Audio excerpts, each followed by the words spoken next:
If you're a fan of open world games like myself, then February 2022 has been the best month ever in gaming for open worlds without a shadow of a doubt. Legends Arceus came out at the tail end of January, but I'm including that in this video. Dying Light 2 came out, which is absolutely fantastic. Horizon Forbidden West came out, which is kind of meh, I don't really like Horizon. And then finally, Elden Ring came out, and that is probably the best open world game I have ever played. But before we go any further, what's your favourite open world game ever? And are any of these 4 games that I just mentioned in it? Let me know in the comments down below.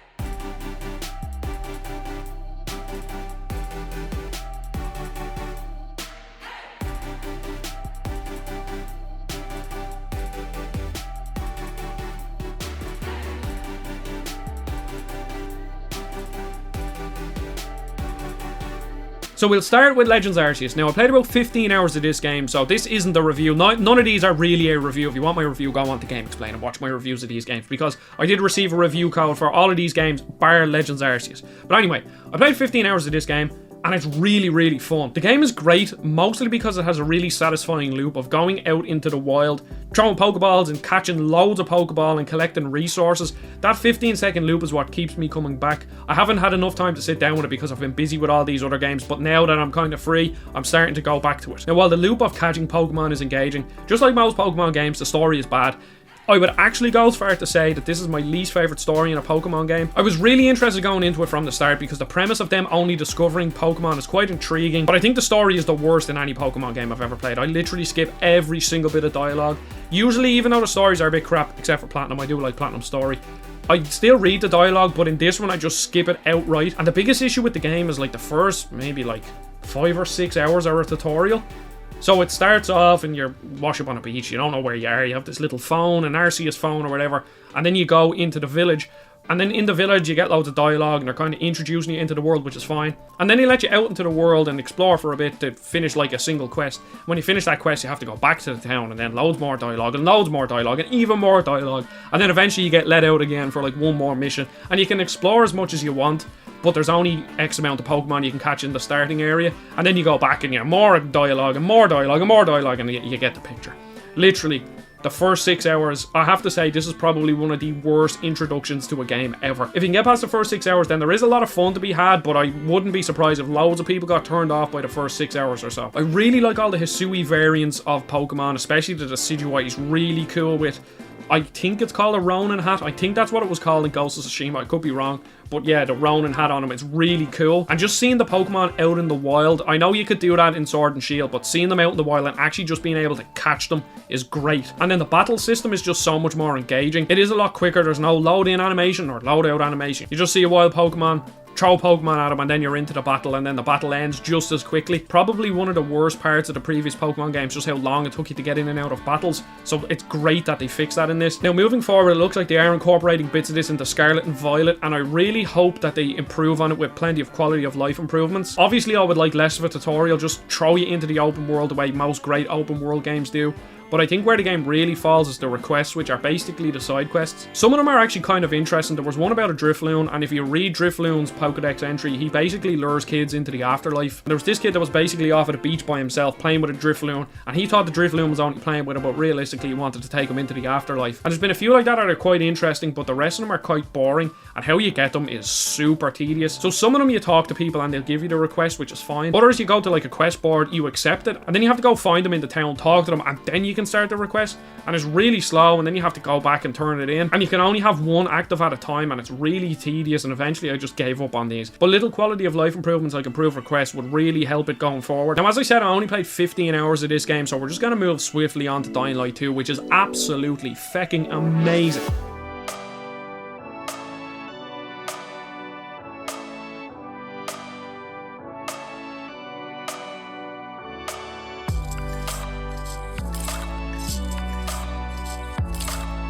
Dying Light 1 was one of my favourite open world games of the last generation. It was just so fun drop kicking zombies, and Dying Light 2 pretty much improves on everything that Dying Light 1 did. So firstly, the story is way more engaging. I cannot remember any part of Dying Light 1's story, and I think Dying Light 2 has a few memorable moments that I will probably remember in a few years, but Dying Light 1's I can't remember anything about that game. So the game promised plenty of choice and consequence, and it does deliver on it. So there's conversation trees like a Fallout game, and you can choose different options sometimes that will affect the outcome, and sometimes sometimes you might spare a character and then it will come back and bite you in the arse later, or you can spare another character and later on they'll come and help you. It's still quite linear, like if you choose choice A, then it will lead you onto path B or whatever like that, but it is good being able to influence the story in some way. But the best part of the choice and consequence is being able to influence the world. So there's two main factions that are kind of fighting for the city, and you can liberate things like water towers and TV towers and stuff, and depending on which faction you give it to, there's different things in the world. So the PKs are the peacekeepers, but they're basically almost like the evil faction. They're kind of like causing a bit of havoc and terror across the world. So if you give them the water towers, then the world will be littered with things that will help you fight zombies. So they'll rig cars with bombs and there'll be things like that. Now I never chose any of them because I went with the other ones. And then the other faction, like the survivors, which are like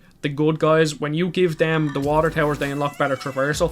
So you'll unlock two-way zip lines eventually, and then there'll be like punching bags, so like you can run and tackle them as you jump off a building, and when you land you won't get any damage dealt to you. So I always opted for them because parkour is the main aim of the game, so improving that is well worth it in my eye. And speaking of parkour, the parkour is also improved. It's still really fluid and you have extra moves that you can get in your skill tree.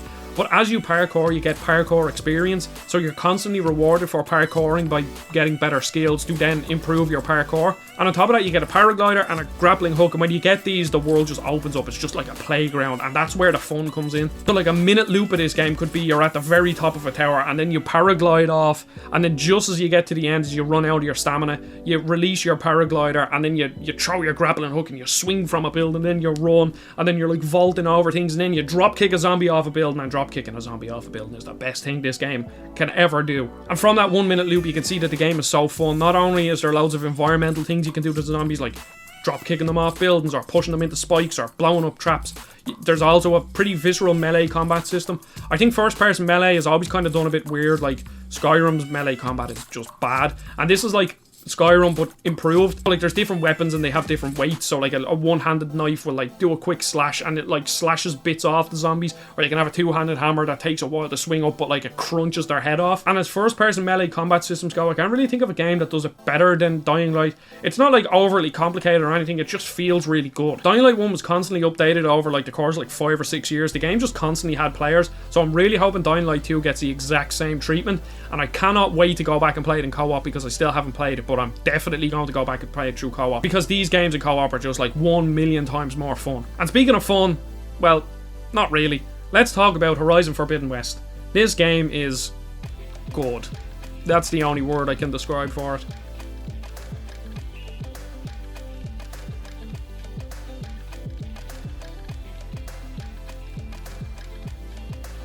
It's easily the worst game on this list. Look, like on an objective scale, like Horizon Forbidden West is a well-made game, a well-made open world game, but it just didn't click with me. Horizon Zero Dawn didn't really click with me either. And Forbidden West improved on Zero Dawn, but it never really, like, it wasn't the leap that I was expecting. Like, we'll get the good things out of the way. The world building from Zero Dawn is still there. It's absolutely fantastic. The combat is great too, and there's loads and loads of machines to fight, and some of them are really, really cool. There's fucking robot dinosaurs and big elephants. Like, it is, from that standpoint, the game is so fun and good, but everything else about the game just kind of falls a bit flat for me. So the traversal is improved, you get a paraglider and the world is more climbable. With a quick pulse of R3 you can see what parts, it's kind of like Death Stranding system where you can see the different terrain and then you know which ones can climb. So you're not always looking out for just like a yellow thing that you can grab onto, you can climb up different parts of the world. But it's still not Breath of the Wild like, and I kind of wish it was like that because it just helps the sense of exploration. But the world doesn't do a great job of leading you to things organically, so maybe it wouldn't have actually made that much of a difference. It's still like a checklist open world game. You go onto your map and you find something like an old world ruin and you explore it. And exploring the old world ruins is fun, and you do get small bits of backstory of San Francisco and things like that. But again, I never like saw an old world ruin and I was like, ooh, I want to explore that. It was more, oh, there's a marker on my map, I'll go explore it. Some of the side objectives are good. I like the hunting trials, and the best is the kart racing. Now, it's not actually kart racing, but it does feel like a kart racer. You hop up on a charger, and then as you're going through, there's these little podiums, and as you go underneath them, there's arrows that you can pick up, and they're like power-ups. And then there's also things to help you boost as well. This was really fun. It actually took me by surprise. It's definitely the best, like, side objective. But other than the hunting trials and the kart racing, I don't really think the side objectives were all too compelling. I'm doing this video off the top of my head, and I can't really think of any others outside of them. Where the game really fails is the cutscenes and dialogue. The dialogue itself is like fine, but Aloy just doesn't make eye contact and it's really jarring. And it got to the stage where I was just like reading the dialogue and skipping rather than actually watching them, because, like, you know, you know, like, just look at how awkward this is. Like, yes, and then we are going to talk about this quest, and yes, and then she, like, walks over here, and she's, like, looking down here, and it's really, really, really weird. I don't know how a team like Guerrilla can really mess something like this up. Like, they pretty much have unlimited budget, like, and it's not hard. I'm assuming I don't know what to make games, but I'm assuming is Aloy's eyes is this thing, and you look at this point, and you just assign it to their eyes, and then it's just, I don't know. It's just really, really strange. I won't spoil anything, but the story also falls flat. It's really good up until, like, the final third, and then all of a sudden, like, the final mission, they're dumping loads of crap on you, and then there's not even a satisfying conclusion. It's very clearly waiting for a sequel or DLC, and it's, like, I think Horizon Zero Dawn's story was so good, and the ending was great, and it led on to a sequel, but it still felt satisfying. But this one, it just doesn't, like, and then as an open world game, it's, I don't know. I just can't get behind this game. I don't really want to talk about it anymore. It's like, it's good, but that's just about it. But after just seeing how just meh I am on Forbidden West, I saved the best for last, and that is Elden Ring. This game is fecking amazing.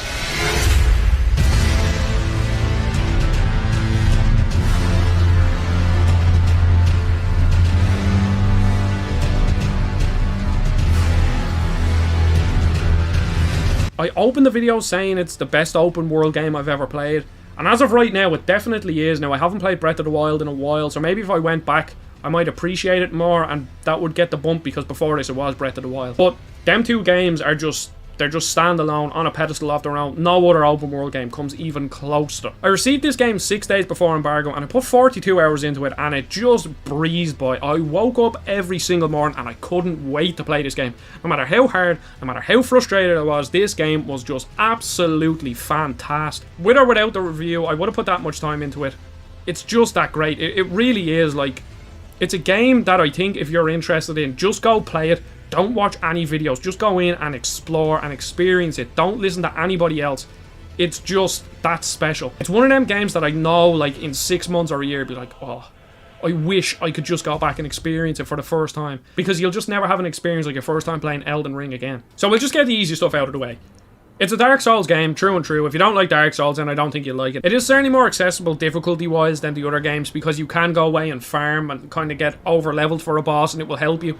But the boss fights are still the boss fights. Like, you have to learn attack patterns. It's rare you're going to beat one on your first go. And you just have to have patience, basically. The amount of items and weapons is insane. And I'm on my second playthrough, and there's just so much choice of what I want to build my character. Like, I'm going for a spell sword, but I can already see that there's enough there for a third playthrough to entice me. Maybe make a faith build, or just a pure strength build, or, like, maybe do something just completely weird. It does exactly what Breath of the Wild did 5 years ago, where it just plops you into an open world, and there you go. Just explore. You can mainpad it, because the game kind of leads you with these little wisps of light, or you can just go explore. You can explore an area that's like the right level for you, you can explore an area that's too low for you, or you can go into a super high level area and just get absolutely destroyed. And I think FromSoft's narrative style really helps with this. So Horizon, Legends Arceus, and to a lesser extent Dying Light 2, kind of their narrative does get in the way, where you're in the open world and then all of a sudden you'll have a cutscene or a dialogue tree that could take you 10 minutes out of the world.